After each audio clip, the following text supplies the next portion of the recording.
Hello everybody, welcome to the county seat. Now, we haven't been on the air that long that you would know really whether this is part of our set or not, but obviously we are in a different location for the county seat. We are at the Utah State Capitol for this episode.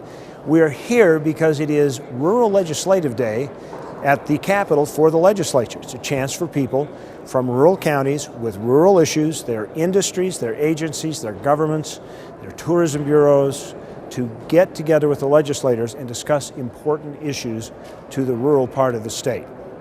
We're going to find out more about that right now for our show from Malia Bascom. She's been here covering all these events. I'm Malia Bascom with the county seat.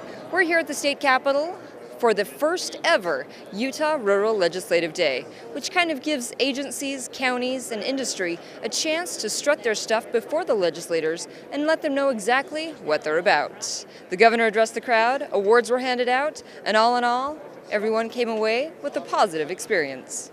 We had an opportunity to talk to the key people that have the votes that help us in rural Utah regarding state parks and public lands, because they're very important to us in rural Utah.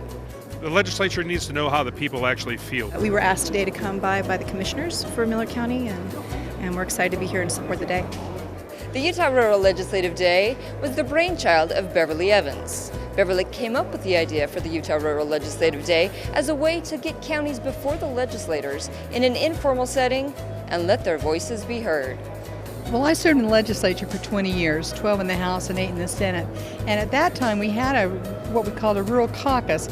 There was a good, strong voice, but as we've seen the demographics of the state change and less representation from the rural areas, I just felt like we needed to organize a day where we have a rural voice, where that we make certain legislators understand what our rural issues are.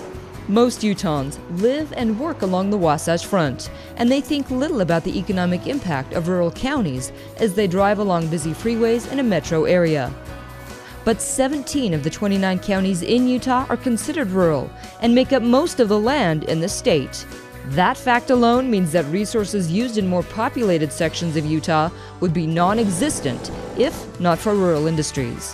One of the main focuses of the event is to highlight just how important small-town Utah is to the overall well-being of the Beehive State as a whole. It's important for our people outside of these rural areas to see what is being accomplished.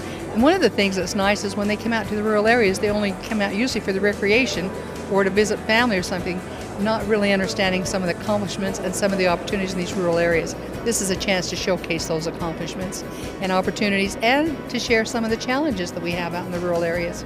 So far, the first Utah Rural Legislative Day has been a smashing success. It's wonderful to have a chance to participate and meet some of these other people out here too.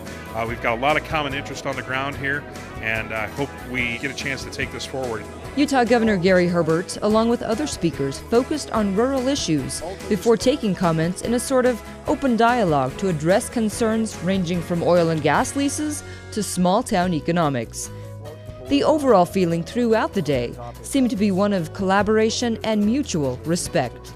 So what is your take on the first Utah Rural Legislative Day? I think it's important.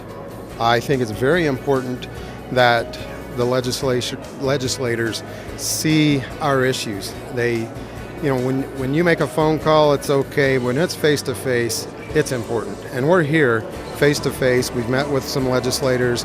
I brought students with me. The decisions made in these walls will affect these guys probably more than me. And to have them here with me is absolutely important. And I think it's been educational for them.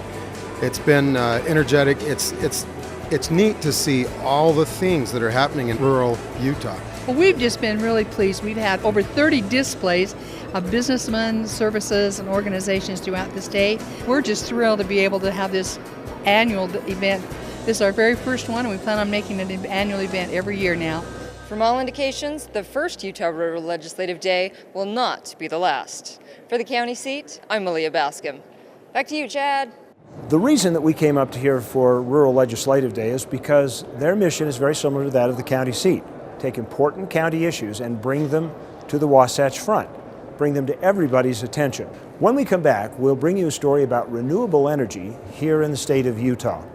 We'll take advantage of some of the people from the rural part of the state that have brought their renewable energy projects here to the Capitol. We'll see you in just a minute on the county seat.